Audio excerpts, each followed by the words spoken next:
premier flux, ce sont les boues d'épuration avec 10 millions de tonnes par an. Sur ces 10 millions, on a à peu près 70% qui retournent à la terre, soit dans le cadre de plans d'épandage, soit dans le cadre de fabrication de compost. Le second flux, ce sont les déchets verts qui représentent 7 millions de tonnes par an.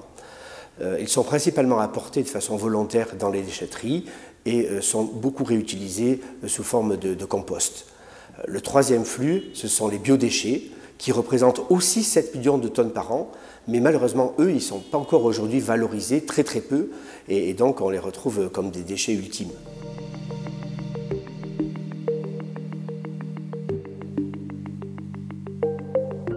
Les normes imposent des standards de qualité qui sont très contraignants, que ce soit pour les biodéchets ou pour les boues d'épuration. Il y a un contrôle à l'arrivée dans le centre et ensuite il y a un contrôle à la sortie pour vérifier donc que ces matières fertilisantes atteignent les objectifs définis par la norme et permettent d'assurer une traçabilité du produit.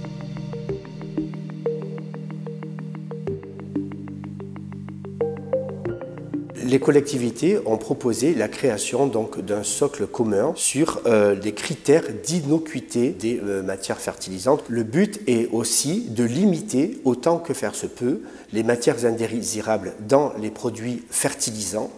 Et de la même façon, que ce soit des produits à base de boues d'épuration, que ce soit des produits à base de biodéchets ou que ce soit des produits à base de déjection animale.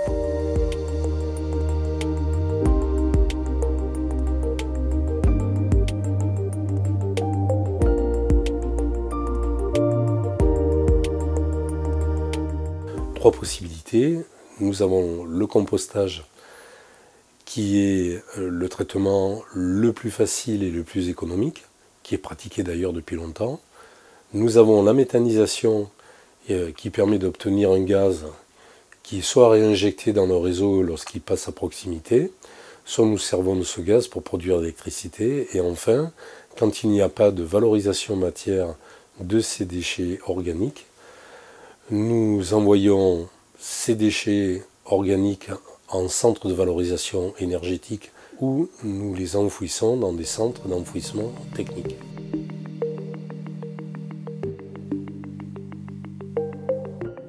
Une révolution, et moi-même, je serai le premier à monter sur les barricades. Aujourd'hui, nous avons besoin, quand nous compostons, pour structurer le compost, nous avons besoin de déchets verts. Et en termes, je dirais, scientifiques, il a été prouvé depuis des années que le fait de composter des boues et des déchets verts permet de réduire les risques pathogènes.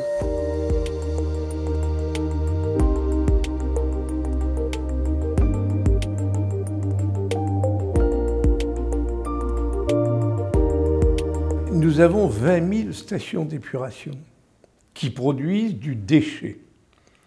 Comment ce déchet peut redevenir un produit? Comment peut-on éviter d'utiliser des intrants chimiques alors que nous avons la capacité de réaliser de l'humus grâce au compostage? Voilà la question. Les choses sont simples. L'économie circulaire, c'est la capacité de recycler ce qui est considéré comme un déchet.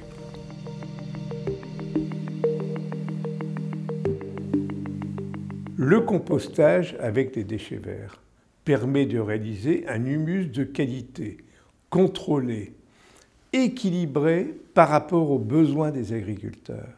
Plus de 20 000 agriculteurs aujourd'hui sont des partenaires à la fois économiques, industriels et environnementaux de l'ensemble des entreprises du recyclage.